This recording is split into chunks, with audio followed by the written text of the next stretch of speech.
लैला मजनू की प्रेम कहानी। बहुत पुराने समय की बात है। लैला एक राजघराने की राजकुमारी थी। वो बहुत ही सुंदर थी। मजनू ने जब पहली बार उसे देखा तो वो उससे प्यार करने लग गया। मजनू उसकी खूबसूरती पर मरता था। एक दिन वो लैला से मिलने उसके महल पहुंचा। वहां जाकर वो उसके कमरे में गया और अपने जेब से पायल निकालकर उसके खूबसूरत पैर में पहना दी। उसके बाद मजनू ने लैला के पैरों को अपने होठों से चूमा। जब वो दूसरी पायल पहनाने लगा तो लैला ने करवट बदल ली। फिर मजनू ने दूसरी पायल नहीं पहनाई और उसे निशानी समझकर अपने पास रख ली। जब सुबह राजकुमारी लैला उठी तो उसने अपने पैर में उस पायल को देखा तो वह हैरान रह गई। अगले दिन मजनू फिर राजमहल गया और सीधे लैला के कमरे में पहुंच गया। वहां जाकर उसने लैला के गालों को छुआ और फिर वो उसके कदमों में आ गया। तब उसने अपने जेब से दूसरी पायल निकालकर उसे पहना दी। जब लैला के पैरों को चूमने लगा तो लैला ने करवट बदल ली और मजनू ने देखा कि लैला के पैर में पायल नहीं थी।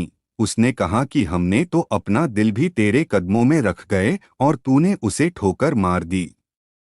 तभी लैला जाग गई और मजनू को पकड़ लिया। फिर लैला ने मजनू से उसके बारे में पूछा। उनकी बातचीत कुछ इस प्रकार थी। लैला: तुम कौन हो? मजनू: आपका सेवक। लैला: तुम रहते कहाँ हो? मजनू: आपके चरणों में। लैला: तुम काम क्या करते हो? मजनू: आपकी पूजा। और यह कहकर मजनू ने लैला के पैरों को चूम लिया। लैला उससे बहुत खुश हुई और वो भी मजनू से प्यार करने लगी। लैला ने मजनू को अपने पास आने को कहा तो मजनू ने जवाब दिया कि वो तो बस आपके कदमों में अपनी उम्र गुजारना चाहता है। इस प्यार का जब लैला के पिता को पता चला तो वो बहुत नाराज हुए। उन्होंने मजनू को बुलवाया और मजनू से कहा कि यदि वो चाहे तो राजमहल की किसी भी सुंदर से सुंदर दासी को ले जा सकता है। पर लैला को भूलने के बाद मजनू ने उनसे कहा कि राजमहल की सभी दासी लैला के चरणों की धूल के समान भी नहीं हैं।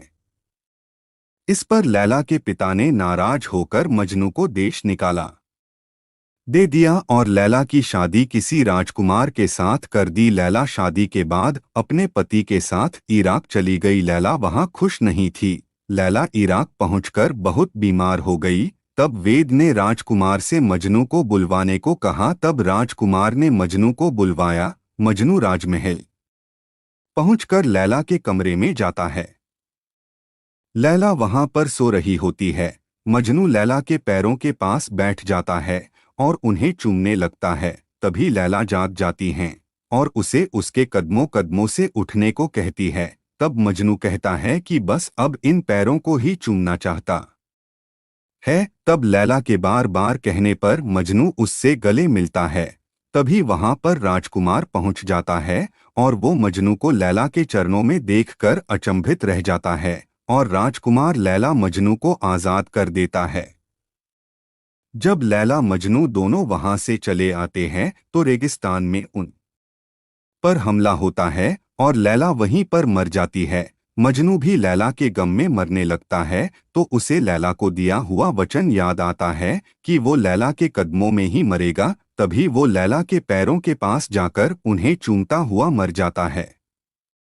वो प्यार आज भी अमर है। ऐसे प्रेमी बहुत कम मिलते हैं जो एक दूसरे के लिए अपनी जान भी दे देते हैं।